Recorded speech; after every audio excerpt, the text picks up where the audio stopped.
Hello all welcome to IAC happy Sriram Navami to all.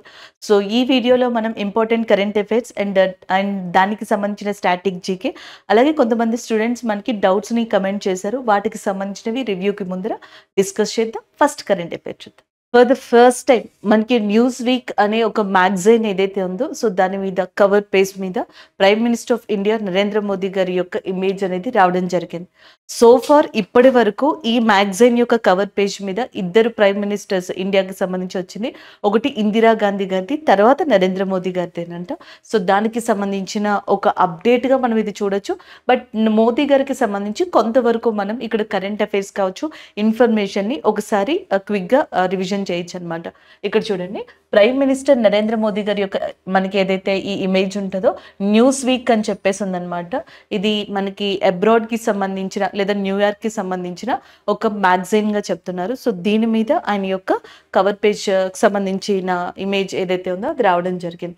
1966లో కొన్ని issues జరిగినప్పుడు ఇందిరాగాంధీ గారి యొక్క ఇమేజ్ సేమ్ అలానే న్యూస్ వీక్ మీద రావడం జరిగింది. ఎకనామిక్ పాలసీస్ ఆఫ్ ఇండియా, భారతదేశాన్ని యొక్క ఆర్థిక పాలసీలు ఏవైతే ఉంటాయో అవి, చైనాకి ఇండియాకి మధ్యలో ఉన్న ఏవైతే కొన్ని అంశాలు ఉన్నాయో అవి. సో ఈ about this kind of topics, ఈ టాపిక్స్ ఏవైతే ఉంటాయో వాటి గురించి ఈ మ్యాగజైన్కి సంబంధించి ఆయన ఒక ఇంటర్వ్యూ అనేది ఇవ్వడం జరిగింది అనమాట. అలా కవర్ పేజ్ మీద ఆయన యొక్క ఇమేజ్ అనేది రావడం జరిగింది. అక్కడితో మనకి న్యూస్ అప్డేట్ అయిపోయిందని. మేబీ క్వశ్చన్ ఎలా అడగచ్చు అంటే, ఇందిరాగాంధీ గారి పేరు ఉంది కదా, ఇక్కడ మన్మోహన్ సింగ్ గారో లేకపోతే జవహర్ లాల్ నెహ్రూ గారో లేదా అటల్ బిహారీ వాజ్పేయి గారో ఇలా నేమ్ని చేంజ్ చేసి అడగచ్చు. క్వశ్చన్ ఎంసీక్యూ రూపంలో ఇలా వచ్చే ఛాన్సెస్ ఉన్నాయి. ఇకపోతే prime minister of India Narendra Modi గారు లాస్ట్ ఇయర్ 2023లో ఈజిప్ట్ యొక్క అత్యున్నత పురస్కారం ఏదైతే ఆర్డర్ ఆఫ్ నైల్ అనేది ఉందో అది అందుకున్న వ్యక్తి నరేంద్ర మోదీ గారు.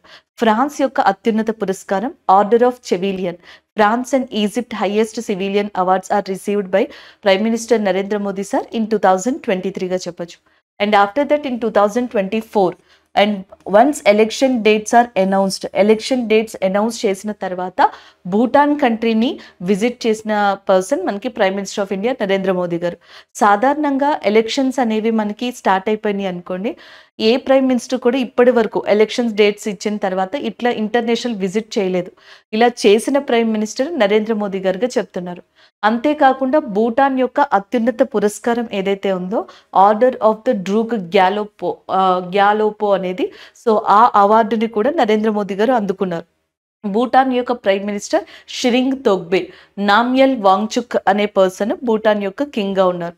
భూటాన్ అటు సిక్కిం, అరుణాచల్ ప్రదేశ్కి మధ్యలో ఎగ్జాక్ట్గా ఉంది. ఇంకా స్టేట్స్ని షేర్ చేసుకుంటుంది ఇండియాలో బోర్డర్ని, బట్ ముఖ్యంగా సిక్కింకి అరుణాచల్ ప్రదేశ్కి మధ్యలో ఉన్నట్టుగా కూడా చెప్పొచ్చు అనమాట. అలాగే నెక్స్ట్ భూటాన్ని హిమాలయన్ కింగ్డమ్ అని కూడా పిలవడం జరుగుతుంది. ప్రపంచంలో వరల్డ్ హ్యాపీనెస్ ఇండెక్స్ అనే కాన్సెప్ట్, ఆ కాన్సెప్ట్ అలా ఆరిజినేట్ అవ్వడానికి మెయిన్ రీజన్ కూడా భూటాన్ అనే చెప్పడం జరుగుతుంది. ఇది రిలీజ్ చేయదు కానీ అలాంటి కాన్సెప్ట్ రావడానికి కారణం మనకి ఈ భూటాన్ అనమాట. మనం గ్రాస్ డెవలప్మెంట్ ప్రొడక్ట్ జీడిపి అని చెప్పేసి అంటాం కదా, gross domestic product, I'm so sorry, GDP అని చెప్పుకుంటాం కదా, గ్రాస్ డొమెస్టిక్ ప్రొడక్ట్ అని. వీళ్ళు అలాగా గ్రాస్ హ్యాపీనెస్ని మెజర్ చేసుకుంటారంట భూటాన్లో. అది ఇంకొక ఇంపార్టెంట్. ఇది వెస్ట్ బెంగాల్తో కూడా బోర్డర్ని షేర్ చేసుకుంటుంది. అయితే వెస్ట్ బెంగాల్కి భూటాన్కి దగ్గర మనకు ఒక ప్రాంతం ఉందన్నమాట, బక్సా టైగర్ రిజర్వ్ లేదా బక్సా ఏరియా, ఒక ఇంటర్నేషనల్ ఏరియాగా కూడా ఉండడం జరిగింది. The next one Lakshadweep. లక్షద్వీప్ని మోదీ గారు విజిట్ చేసిన తర్వాత మాల్దీవ్స్కి లక్షద్వీప్కి మధ్యలో కొంత డిస్టర్బెన్స్ ఏర్పడింది. సహజంగా మాల్దీవ్స్కి లక్షద్వీప్కి మధ్యలో 8 degrees ఛానల్ అనేది లొకేట్ అయి ఉంది. లక్షద్వీప్ అనేది 36 గ్రూప్ ఆఫ్ ఐలాండ్స్, 36 దీవుల సమూహం. అందులో ఒకటి మినీకాయ్గా చెప్తాం, లేదా దీన్ని మిన్కాయ్ అని కూడా అనొచ్చు. లక్షద్వీప్కి మిన్కాయ్కి మధ్యలో 9 degrees, మిన్కాయ్కి మాల్దీవ్స్కి మధ్యలో 8 degrees ఛానల్ ఉన్నట్టుగా చెప్పడం జరుగుతుంది. మాల్దీవ్స్ యొక్క ప్రెసిడెంట్గా మొహమ్మద్ ముయిజు ఉండడం జరిగింది. అండ్ ఆయన ప్రో చైనా సపోర్టర్ అని కూడా చాలా ఆర్టికల్స్లో వస్తూ ఉన్నాయి ఇప్పుడు మనకి. ఈ నేపథ్యంలో లక్షద్వీప్లో ఏం చేశారంటే సాగర్ కవచ్ అనే ఒక దాన్ని స్టార్ట్ చేయడం జరిగింది. లక్షద్వీప్ యొక్క గవర్నర్గా ప్రఫుల్ పటేల్ గారు ఉన్నారు. లక్షద్వీప్కి స్పెషల్ హైకోర్టు లేదు, అంటే ప్రత్యేకమైన హైకోర్టు లేదు. కేరళతోనే ఇది హైకోర్టుని షేర్ చేసుకుంటుంది. లక్షద్వీప్లో 36 ఐలాండ్స్ ఉంటే ఇందులో స్మాలెస్ట్ ఐలాండ్, అతి చిన్న ద్వీపంగా బిత్రా అనే దాన్ని చెప్పచ్చు. మిన్కాయ్, బాంగ్రం లాంటివి ఇంపార్టెంట్ ఐలాండ్స్. లక్షద్వీప్లో అతిపెద్ద సిటీ, లార్జెస్ట్ సిటీ ఆండ్రోట్గా చెప్తారు. లక్షద్వీప్ యొక్క క్యాపిటల్ కవరత్తిగా ఉంది. సో ఇవన్నీ దానికి సంబంధించిన ఇన్ఫర్మేషన్స్. అయితే ప్రైమ్ మినిస్టర్ నరేంద్ర మోదీ గారు గుజరాత్ని కూడా ఈ సంవత్సరం విజిట్ చేశారు.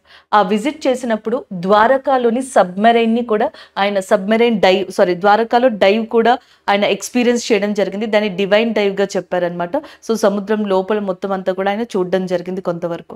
అండ్ దాని తర్వాత గుజరాత్ నుంచి ఫస్ట్ సబ్మెరైన్ టూరిజం అనేది కూడా అనౌన్స్ చేయడం జరిగింది. అది కూడా ద్వారకా దగ్గర నుంచి. గుజరాత్ గవర్నమెంట్ మాస్గావోన్ డక్ లిమిటెడ్ అనే దాని యొక్క సహాయంతో అండ్ ద్వారకా సిటీ దగ్గరలో ఉన్న ఒక చిన్న ఐలాండ్ బెట్ ద్వారకా ఉంది, అక్కడ ఈ సబ్మెరైన్ టూరిజం అనే దాన్ని స్టార్ట్ చేయబోతుంది. And the next one Sagar Kavach, ఇందాక నేను చెప్పినట్టుగా లక్షద్వీప్ స్టార్ట్ చేస్తుంది. అలాగే అస్సాంలోని ఏదైతే మనకి ఈ జోర్హత్ అనే ప్రదేశం ఉందో అక్కడ చాలా ఇంపార్టెంట్ నాయకుడిగా లచిత్ బోర్ఫుకన్ అనే పర్సన్ అని చెప్పొచ్చు. ఈ లచిత్ బోర్ఫుకన్ గారి యొక్క విగ్రహాన్ని స్టాట్యూ ఆఫ్ వ్యాలర్గా ప్రైమ్ మినిస్టర్ నరేంద్ర మోదీ గారు ఈ సంవత్సరం ప్రారంభించారు. అలాగే ఉత్తరప్రదేశ్లోని వారణాసిని ఆయన విజిట్ చేసినప్పుడు అక్కడున్న సంత్ రవిదాస్ గారి యొక్క విగ్రహం, సెయింట్ మనకి రవిదాస్ స్టాట్యూ అనే దాన్ని కూడా ఆయన మనకి ఇనాగ్రేట్ చేయడం జరిగింది. అంటే మనకి ఫస్ట్ లక్షద్వీప్ని ముఖ్యంగా చూసుకోవాలి, తర్వాత గుజరాత్ని చూడాలి, తర్వాత యూపీని విజిట్ చేశారు, అస్సాంని విజిట్ చేయడం జరిగింది. ఇవన్నీ కూడా రీసెంట్గా నరేంద్ర మోదీ గారు విజిట్ చేసిన దాంట్లో ఉన్నాయి. ఇక్కడ నుంచి ఈ పాయింట్స్ అనేవి మనకి కరెంట్ అఫైర్స్లో ఇంపార్టెంట్ అని చెప్పొచ్చు. బట్ ఈ రోజు కరెంట్ అఫైర్ న్యూస్ వీక్ అనే మ్యాగజైన్లో ఆ ఫ్రంట్ కవర్ పేజ్లో ఫస్ట్ టైం ఇందిరాగాంధీ గారి తర్వాత ఎవరి ఇమేజ్ మనకు అక్కడ కనిపించింది అంటే ఏ ప్రైమ్ మినిస్టర్కి సంబంధించింది అంటే నరేంద్ర మోదీ గారిగా చెప్పొచ్చు. So this is all about this current affair. So next current affair ఒక అవార్డ్కి సంబంధించింది. ఒకసారి మీరు ఇక్కడ చూడొచ్చు. రీసెంట్గా మనకి ఎవరైతే ఎవి విగ్డర్సన్ ఈయన ఇజ్రాయేలీ పర్సన్ అనమాట.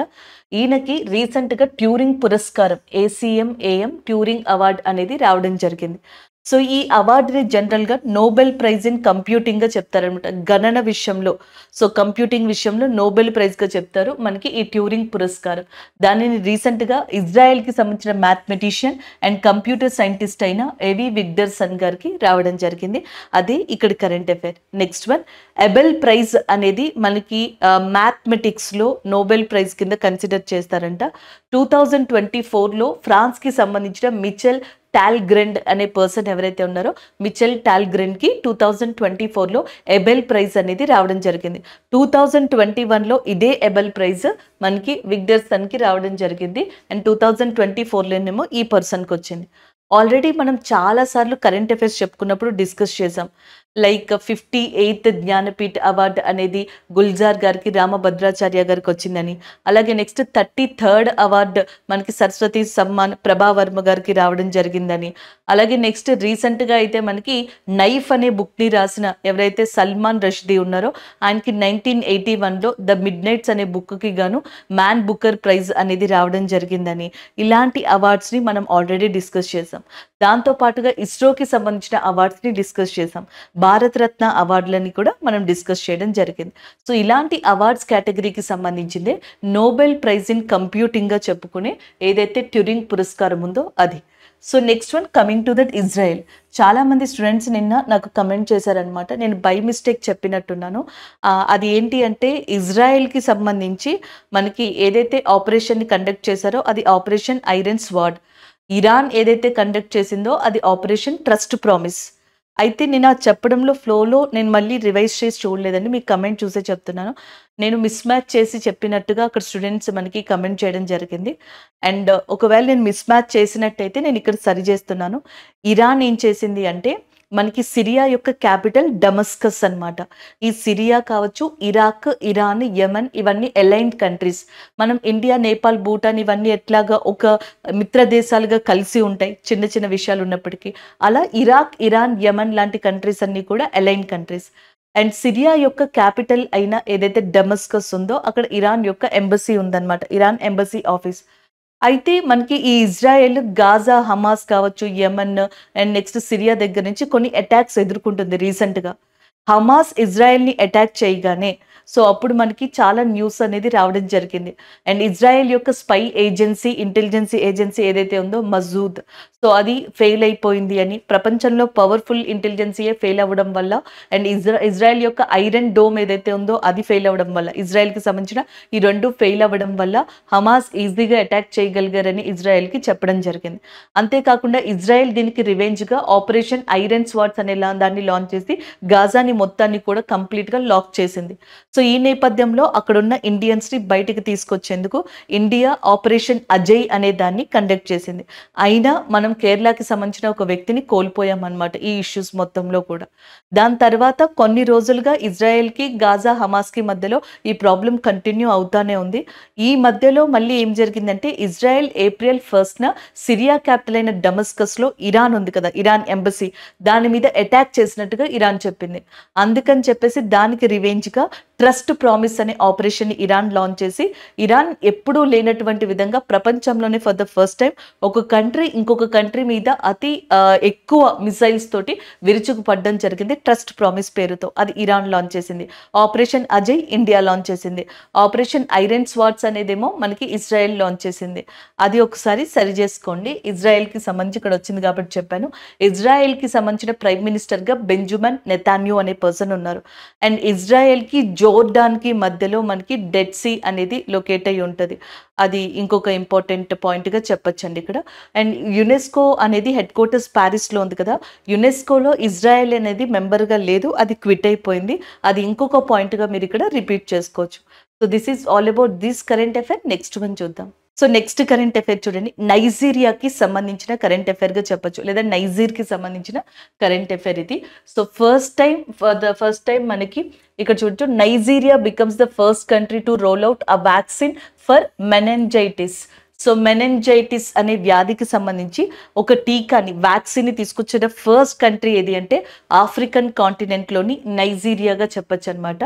సో ఈ మెనింజైటిస్ అనేది మెయిన్గా బ్రెయిన్ అండ్ స్పైనల్ కార్డ్ ఉంటుంది కదా, బ్రెయిన్ అండ్ స్పైనల్ కార్డ్కి ఎక్కువ ఇన్ఫెక్ట్ చేస్తుందంట. వైరస్, బ్యాక్టీరియా, ఇలా ఏదో ఒక ఏమంటారు మనకి థర్డ్ పార్టీ నుంచి ఇది హ్యూమన్లోకి ఎంటర్ అవుతుందంట. అండ్ నెక్స్ట్ ఇది హ్యూమన్ టు హ్యూమన్ ఇన్ఫెక్ట్ అవుతుందని కూడా చెప్తున్నారు. దీనికి సంబంధించిన టీకా వ్యాక్సినేషన్ని ఫర్ ద ఫస్ట్ టైం మనకి నైజీరియా మెన్ 5CV లేదా మెన్ 5 కింద తీసుకురావడం జరిగింది. దాన్ని వరల్డ్ హెల్త్ ఆర్గనైజేషన్ ఆమోదించింది అనమాట.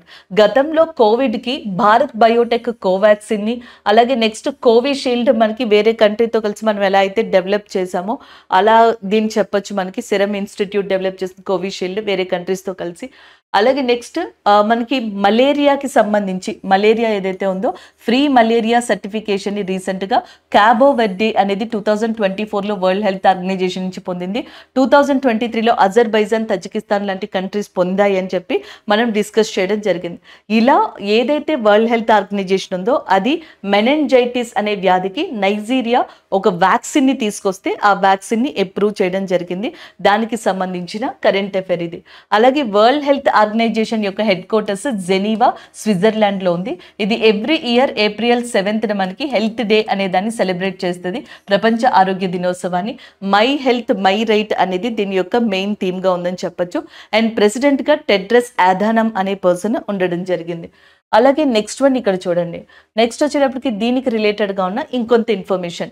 నైజీరియా అనే కంట్రీ ఉంది చూసారా, ఐఎమ్ సో సారీ, నైజీర్ కాదు, నైజీరియా అనే కంట్రీ ఉంది చూసారా. ఇది యురేనియంకి సంబంధించి ఎక్కువ డిపాజిట్స్ని కలిగి ఉన్న కంట్రీగా కూడా దీన్ని చెప్తున్నారు. ఇక్కడ ఇంపార్టెంట్ రివర్గా నైజీర్ అనే రివర్ అనేది కనిపిస్తుందంట. సహారా అండ్ సబ్ సహారా ఎడారులకి మధ్యలో ఈ ప్రాంతం అనేది లొకేట్ అయి ఉంది. నియామి అనేది దీని యొక్క క్యాపిటల్గా ఉందని కూడా చెప్తున్నారు. అలాగే దాని పక్కనున్న ఇంకొక కంట్రీ క్యామరూన్. సో క్యామరూన్ అనే కంట్రీ రీసెంట్గా మలేరియాకి సంబంధించి చిన్న పిల్లల కోసం ఒక వ్యాక్సినేషన్ని లాంచ్ చేసింది 2024లో. Cameroon launches world's first malaria vaccine programme for the చిల్డ్రన్గా చెప్తున్నారు. సో దానికి సంబంధించిన కరెంట్ అఫైర్గా చెప్పొచ్చు. And Cameroon launches world's first malaria vaccine programme for children అనమాట. అండ్ ద నెక్స్ట్ వన్ ఇక్కడ చూడండి, సూడాన్. ఇది కూడా ఆఫ్రికన్ కాంటినెంట్లో కంట్రీయే. దీనికి సంబంధించి రీసెంట్గా సివిలియన్ డిస్టర్బెన్స్ వచ్చినప్పుడు ఇక్కడ ఇండియా ఆపరేషన్ కావేరీ అనే దాన్ని లాంచ్ చేసింది. అలాగే next Namibia. Namibia, south Africa ఈ రెండు ఆఫ్రికన్ కాంటినెంట్కి సంబంధించినవి. ఈ రెండింటి దగ్గర నుంచి రీఇంట్రడక్షన్ ఆఫ్ చీతాస్ ప్రాజెక్ట్ ఉంది కదా ఇండియాలో, దాని ప్రకారం చీతాస్ని ఇక్కడి నుంచి మనం మధ్యప్రదేశ్లోని కూనో నేషనల్ పార్క్కి తీసుకురావడం జరిగినట్టుగా చెప్పొచ్చు. సో ఇవన్నీ ఆఫ్రికన్ కాంటినెంట్కి related. And African Union new member of G20గా రావడం జరిగింది. G20కి న్యూ మెంబర్గా వచ్చింది ఏది? ఆఫ్రికన్ యూనియన్గా చెప్పొచ్చు అనమాట. అది ఇంకొకటి. రస్ కుక్ బ్రిటన్కి సంబంధించిన పర్సన్, లేదా ఈయనని హార్డెస్ట్ గీజర్ అని కూడా పిలవచ్చు. 16 దేశాలని ఆఫ్రికాలో కవర్ చేసుకుంటూ సౌత్ ఆఫ్రికా నుంచి అల్జీరియా వరకు 352 డేస్ ట్రావెల్ చేసే రికార్డ్ని క్రియేట్ చేయడం జరిగింది. ఈజిప్ట్ కూడా మనకి ఇంపార్టెంట్ అని చెప్పొచ్చు. ఈజిప్ట్ క్యాపిటల్ కైరో అండ్ ప్రెసిడెంట్గా third time Abdul ఫత్ al Sisi గారు రావడం జరిగింది. అలాగే సెనిగల్ కంట్రీ ఏదైతే ఉందో దానికి ప్రెసిడెంట్గా ఫయే గారు రావడం జరిగింది. అలాగే నెక్స్ట్ మనకి Tanzania country, Mozambique country, India కలిసి IMT ట్రైలెట్ ఎక్సర్సైజ్ అనే దాన్ని మొజాంబిక్ దగ్గరున్న నకాలా ప్రాంతంలో కండక్ట్ చేశాయి. ఇవన్నీ రీసెంట్ కరెంట్ అఫైర్స్గా దీనికి సంబంధించినవిగా చెప్పొచ్చు. సో ఇది ఈ కరెంట్ అఫైర్ మనకి అండ్ మెనెంజైటిస్ వ్యాధికి సంబంధించిందిగా చెప్పొచ్చు. సో నెక్స్ట్ కరెంట్ అఫైర్ వచ్చేటప్పటికి ఇక్కడ మనకి ఒక రికార్డ్కి సంబంధించింది, ఒక స్పోర్ట్స్కి సంబంధించిన కరెంట్ అఫైర్గా చెప్పొచ్చు అనమాట. ఇక్కడ చూడొచ్చు, మైకోలాస్ అలెక్నా. సో మైకోలాస్ అలెక్నా అనే పర్సన్ ఎవరైతే ఉన్నారో, మైకోలాస్ అలెక్నా మనకి రీసెంట్గా లిథువేనియాకి సంబంధించిన పర్సన్ డిస్కస్ త్రోలో ఒక రికార్డ్ని క్రియేట్ చేశారు. USA మనకి ఒక్లామో త్రో సిరీస్ కాంపిటీషన్ అనేది జరిగింది. దాంట్లో 74.35 మీటర్స్ తోటి డిస్కస్ త్రో అనే దాన్ని మనకి విసిరి లాంగెస్ట్ డిస్టెన్స్లో ఆ రికార్డ్ని క్రియేట్ చేయడం జరిగింది మనకి అలెక్నా. సో దానికి సంబంధించిన కరెంట్ అఫైర్ ఇది. So Mykolas Alekna breaks the oldest athletics record in discus త్రోగా చెప్తున్నారు. లిథువేనియా క్యాపిటల్ వచ్చేటప్పటికి విలీనియస్ అండ్ కరెన్సీ యూరోగా ఉంది. అండ్ ఇలాంటి రికార్డ్స్ చాలా మంది, అంటే దీనికి సంబంధించింది కాదు, నార్మల్గా చాలా మంది ఇప్పటికే మనకి రికార్డ్స్ని క్రియేట్ చేస్తూ ఉన్నారు. రీసెంట్గా గోల్ఫ్కి సంబంధించి స్కాటిస్ అనే పర్సన్ ఒక రికార్డ్ని క్రియేట్ చేయడం జరిగింది, అది ఒకటి చెప్పొచ్చు. అలాగే నెక్స్ట్ వచ్చేటప్పటికి రోహన్ బోపన్నా గారు 40+ ఇయర్స్ ఏజ్లో కూడా ఇండియాకి మనకి ATP టైటిల్లో ఒక దాన్ని తీసుకురావడం జరిగింది. అండ్ నెక్స్ట్ సుమిత్ అంతిల్ గారు కూడా ఒక రికార్డ్ని క్రియేట్ చేశారు రీసెంట్గా మనకి. అండ్ నెక్స్ట్ శరత్ కమల్ అచంటా గారు ఇండియా యొక్క నేషనల్ ఫ్లాగ్ని ప్యారిస్ ఒలింపిక్స్లో రిప్రజెంట్ చేయబోతున్న వ్యక్తి. శీతల్ దేవి గారు అండ్ మనకి పారా ఆర్చర్గా చాలా పాపులర్ అయిన వ్యక్తి అండ్ నేషనల్ ఐకాన్గా PWD పీపుల్కి ఎలక్షన్ కమిషన్ చేత అపాయింట్ చేయబడ్డారు. నీరజ్ చోప్రా గారు ఎవర్ రెడీకి సంబంధించి బ్రాండ్ అంబాసిడర్గా రావడమే కాకుండా అథ్లెట్ ఆఫ్ ద ఇయర్ 2023 అవార్డుని కూడా గెలుచుకోవడం జరిగింది. రోహిత్ శర్మ గారు 506లని క్రియేట్ చేసి ఒక T20 రికార్డ్ని క్రియేట్ చేశారు ఫస్ట్ బ్యాట్స్మెన్గా. అదే ప్రపంచంలో అయితే ఈ రికార్డ్ క్రిస్ గిల్ పేరు మీద ఉంది 1056 సిక్స్లతోటి.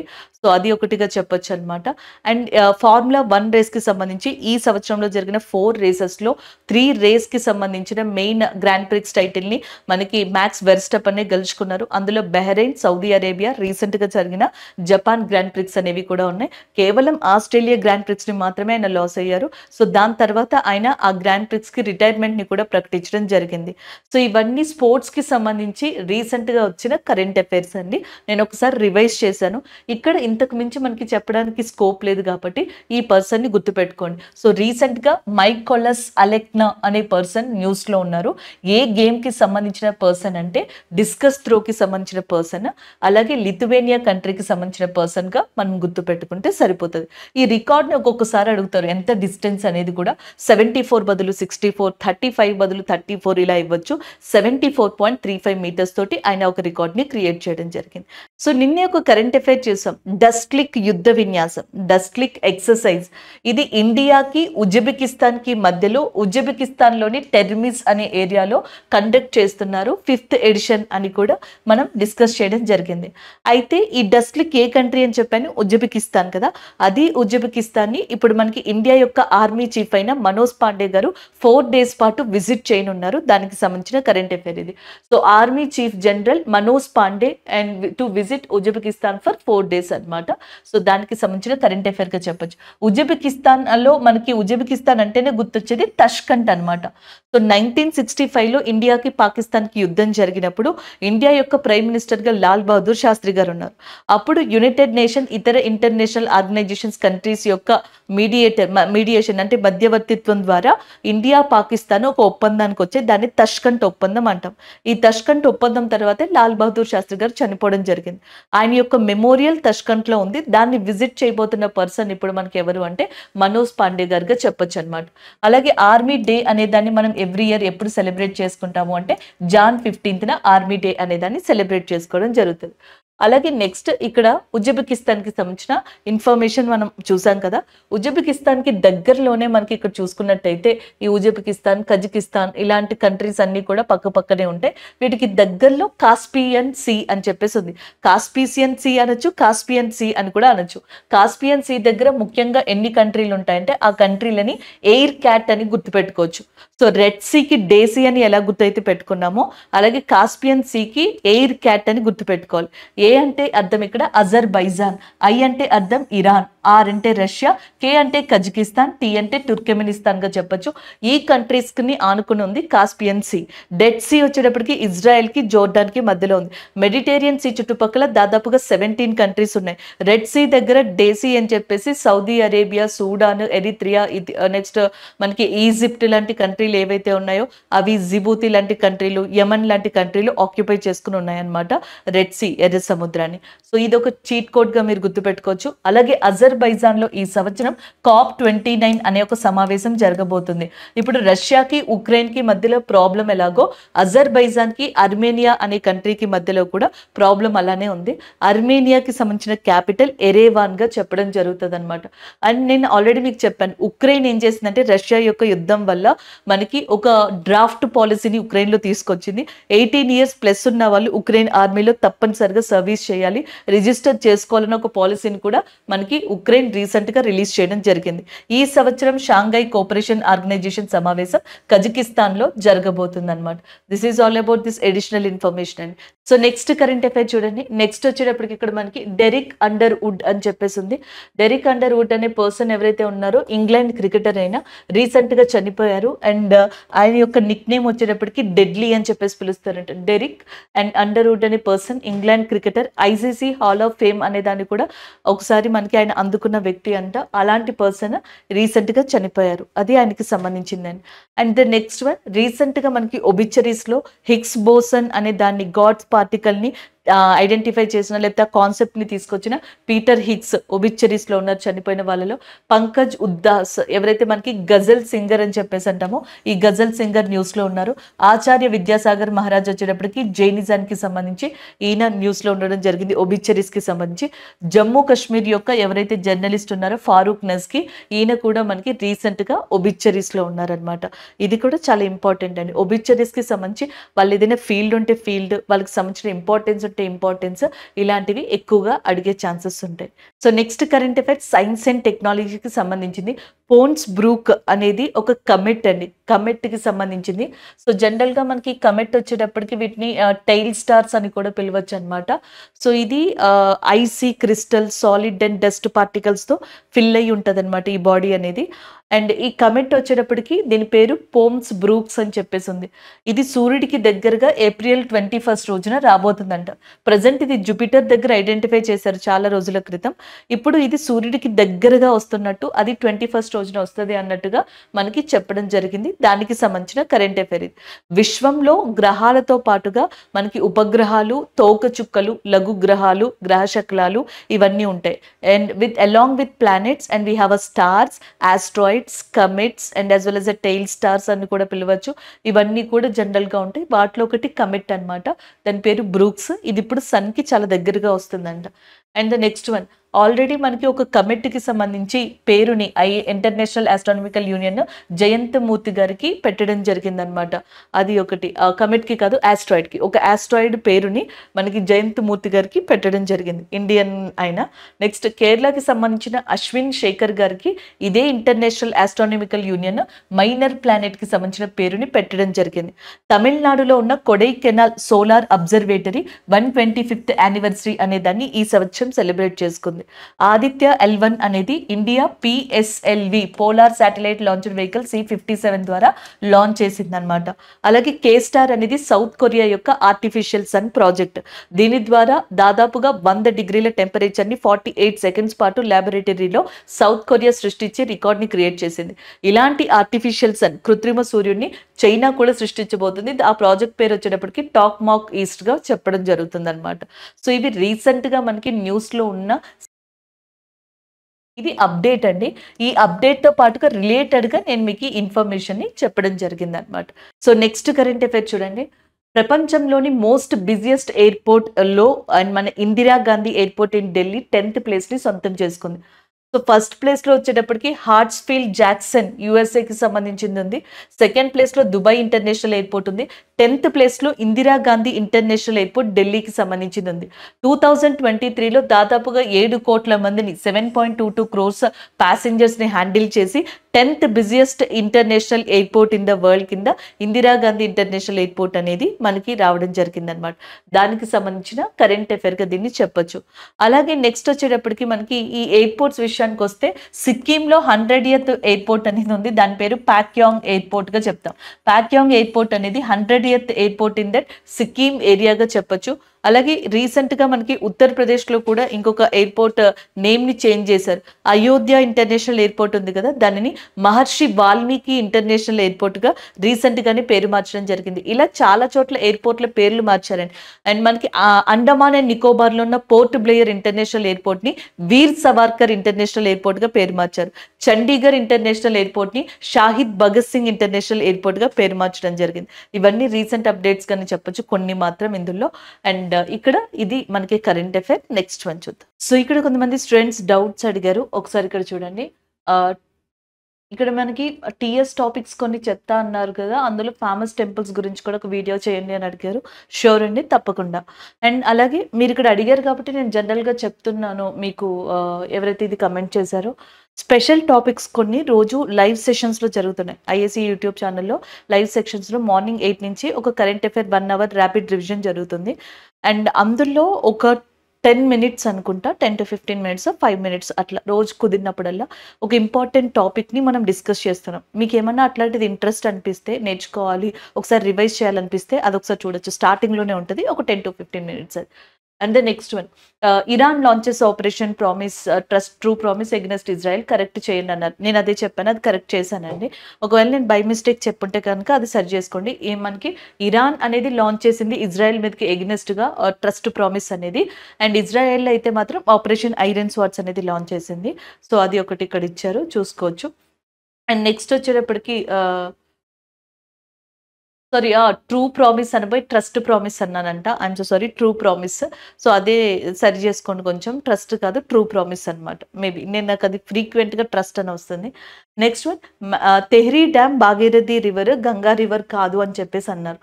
మళ్ళా రామకృష్ణ ఎవరు మనకి ఎవరైతే ఇది మెసేజ్ చేశారో ఆ పర్సన్ చూసుకోండి. గంగా ఉంది చూసారా, గంగా అనేది ఉత్తరాఖండ్లో భాగీరథి గా పిలువబడుతుంది అనమాట. ఎందుకంటే అది పుట్టింది గంగోత్రి గ్లేషియర్ దగ్గర కదా. మైథలాజికల్గా దానికి ఆ పేరు వచ్చింది. గంగా నదిని జాహ్నవి నది అని, బంగ్లాదేశ్లో పద్మా నది అని, ఇండియాలో భాగీరథి అని చెప్పేసి పిలుస్తారు. సో ఒకసారి ఈ సోర్స్ చూడండి, మీకు అర్థమవుతుంది. The Ganga river is often referred as a Bhagirathi. ఎక్కడ?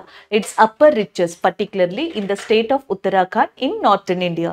అండ్ భారతదేశంలో అత్యంత ఎత్తైన డ్యామ్ తెహ్రీ డ్యామ్ అనమాట. ఇండియాలో హైయెస్ట్ డ్యామ్ తెహ్రీ డ్యామ్, అది ఉత్తరాఖండ్లో మనకి ఇచ్చారనమాట, కన్స్ట్రక్ట్ చేశారు. మరి ఉత్తరాఖండ్లో గంగా రివర్ని ఏమని చెప్పేసి పిలుస్తారు? భాగీరథి అని చెప్పేసి పిలుస్తారు అనమాట. సో కాబట్టి అలా కూడా అనొచ్చు, గంగా అని మీరు అనొచ్చు, బట్ భాగీరథి అనడంలో తప్పేం లేదనమాట. చాలా మంది స్టూడెంట్స్ ఇది కన్ఫ్యూజ్ అవుతూ ఉంటారు. ఆ కన్ఫ్యూజన్ని దూరం చేయడానికి నేను మీకు ఇది చెప్పాను. ఐ హోప్ మీరు అర్థం చేసుకుని ఉంటారు అనుకుంటున్నాను. ఒకవేళ ఇంకా డౌట్ వస్తే నాకు ఒకసారి కమెంట్ పెట్టండి. Next one Iran Israel war గురించి చెప్పడం లేదు, అది కూడా కరెంట్ అఫైర్ కదా అని అన్నారు. సో సాధారణంగా మనకి ఇంకా ప్రోలాంగ్ జరుగుతుంది కాబట్టి ఒకేసారి చెప్తే మీకు బాగుంటుందన్న ఉద్దేశంతో నేను ఆగానండి. అందువల్ల దాన్ని ఆపాను. కానీ ఈ టాపిక్ని మనకి డైలీ వచ్చే మార్నింగ్ కరెంట్ అఫైర్స్లో నేను కవర్ చేశాను. స్పెషల్ టాపిక్గా చెప్పాను. ఇక్కడ స్పెషల్ టాపిక్గా చెప్పడానికి పాసిబిలిటీ కాదు కదండి, కరెంట్ అఫైర్ లాగే మనం డిస్కస్ చేయాలి. సో ఒకసారి మొత్తం కన్క్లూడ్ అయిన తర్వాత ఒక 5 days ఆగామనుకోండి, ఇంకా ఎవరైనా ఇంటర్నేషనల్ పరంగా దీంట్లోకి ఇన్వాల్వ్ అయినా, ఇంకేమైనా గ్రూప్స్ వచ్చినా ఒక్కసారి చెప్తే మంచి ఇంట్రెస్టింగ్గా ఉంటుందన్న ఉద్దేశంతో నేను ఆపాను ఇక్కడ. కానీ ఈ టాపిక్ని వచ్చిన నెక్స్ట్ రోజే మనకి మార్నింగ్ లైవ్ జరిగిందనమాట 8 o'clockకి. మీకు ఐఏసీ యూట్యూబ్ ఛానల్ లైవ్ సెషన్లో ఉంటుంది. అది ఇక్కడ చూడండి, మ్యాప్తో సహా మనం అది డిస్కస్ చేసామన్నమాట. అది ఇక్కడ మెయిన్ థింగ్. నేను చెప్పకుండా ఉండను, చెప్తాను.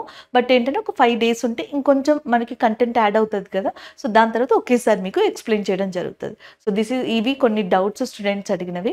ఈరోజు ఏవైతే కరెంట్ అఫైర్స్ డిస్కస్ చేసామో వాటి రివ్యూ చూద్దాం. ఒకటి, న్యూస్ వీక్ అనే జర్నల్ మీద, మ్యాగజైన్ మీద కవర్ పేజ్లో ప్రైమ్ మినిస్టర్ నరేంద్ర మోదీ గారి యొక్క ఇమేజ్ రావడం జరిగింది. సో ఇది ఈయన సెకండ్ ప్రైమ్ మినిస్టర్ అంటే ఇందిరాగాంధీ గారి తర్వాత ఇలాగా మనకి రావడం అనేది. నెక్స్ట్, ఎవి విగ్డర్సన్ అనే పర్సన్ ఇజ్రాయెల్ యొక్క మ్యాథమెటిషియన్. ఈయనకి రీసెంట్గా మనకి ఒక అవార్డు అనేది రావడం జరిగింది, దానికి సంబంధించింది. నైజీరియా ఈ మెనింజైటిస్ అనే డిసీజ్కి సంబంధించి ఒక వ్యాక్సిన్ని తీసుకొచ్చింది, దానికి సంబంధించిన కరెంట్ అఫైర్ ఇది. అలాగే నెక్స్ట్ వచ్చేటప్పటికి మైకోలస్ అలెక్న్ అనే పర్సన్ ఎవరైతే ఉన్నారో, మైకోలస్ అలెక్నా లిథువేనియాకి సంబంధించిన డిస్కస్ త్రోకి సంబంధించిన ప్లేయర్. ఈయన రీసెంట్గా ఒక రికార్డ్ని క్రియేట్ చేయడం జరిగింది. And next, Manoj Pande army chief ఉజ్బెకిస్తాన్ని 4 days విజిట్ చేయనున్నారు. నెక్స్ట్ వచ్చేటప్పటికి డెరిక్ అండర్వుడ్ అనే పర్సన్ ఎవరైతే ఉన్నారో ఈయన ఒబిచరీస్లో ఉన్నారు. అండ్ పాన్స్ బ్రూక్స్ అనే పర్సన్ ఎవరైతే ఉన్నారో, పాన్స్ బ్రూక్స్ అనే కమిట్ ఏదైతే ఉందో ఇది April 21st సూర్యుడికి దగ్గరగా రాబోతుందని చెప్తున్నారు. ఇందిరాగాంధీ ఇంటర్నేషనల్ ఎయిర్పోర్ట్ ప్రపంచంలోనే బిజియెస్ట్ ఎయిర్పోర్ట్లో 10th ప్లేస్ని సంపాదించుకోవడం జరిగింది. సో ఇవి ఈరోజు మనం డిస్కస్ చేసిన కరెంట్ అఫైర్స్. ఇంకా మీకు కరెంట్ అఫైర్స్కి సంబంధించిన కంటెంట్ ఇంకేమన్నా రివిజన్ కావాలి, ఇంకా ఎక్స్ట్రా పాయింట్స్ అట్లా కావాలి అనుకుంటే మన ఐఏసీఏ యూట్యూబ్ ఛానల్లో లైవ్ సెషన్స్ అని ఉంటుంది అనమాట. సో దాన్ని క్లిక్ చేస్తే మనకి హిందూ న్యూస్ పేపర్ అనాలిసిస్ అని, లేకపోతే ర్యాపిడ్ కరెంట్ అఫైర్స్ అని చెప్పేసి ఒకటి కనిపిస్తుంది మీకు. సో దాన్ని క్లిక్ చేస్తే రోజు డైలీ మార్నింగ్ 8 o'clock వీడియోస్ వస్తున్నాయండి, అది లైవ్ సెషన్ జరుగుతుంది. ఇంకా ఈ కరెంట్ అఫైర్స్ కాకుండా మీకు రివిజన్ కావాలి అన్న స్టాటిక్ జీకే పాయింట్స్, ఇంకొంత ఇన్ఫర్మేషన్ కావాలి అని అనిపిస్తే కనుక అది కూడా మీరు అందులో నోట్స్ తీసుకోవచ్చు అనమాట. సేమ్ మనం ఇక్కడ మోస్ట్లీ కవర్ చేస్తున్నాం, కావాలనుకుంటే నోట్స్ తీసుకోవడానికి అది కూడా యూజ్ అవుతుంది. అది మీకు ఆల్మోస్ట్ ఫాస్ట్ ఫార్వర్డ్లో పెట్టుకుంటే ఒక 20 minutesలో నోట్స్ మీరు తీసేసుకోవచ్చు. ఎందుకంటే మోస్ట్ ఆఫ్ ద పాయింట్స్ మనం కవర్ చేస్తున్నాం కదా, అవి కాకుండా ఒకసారి రివిజన్ చేసుకోవడానికి కావచ్చు. కొన్ని పాయింట్స్ అక్కడ తెలుగు ఇంగ్లీష్లో కూడా స్లైడ్స్ ఉంటాయి కాబట్టి ఒకసారి మీరు చూసుకోవడానికి బాగుంటుంది.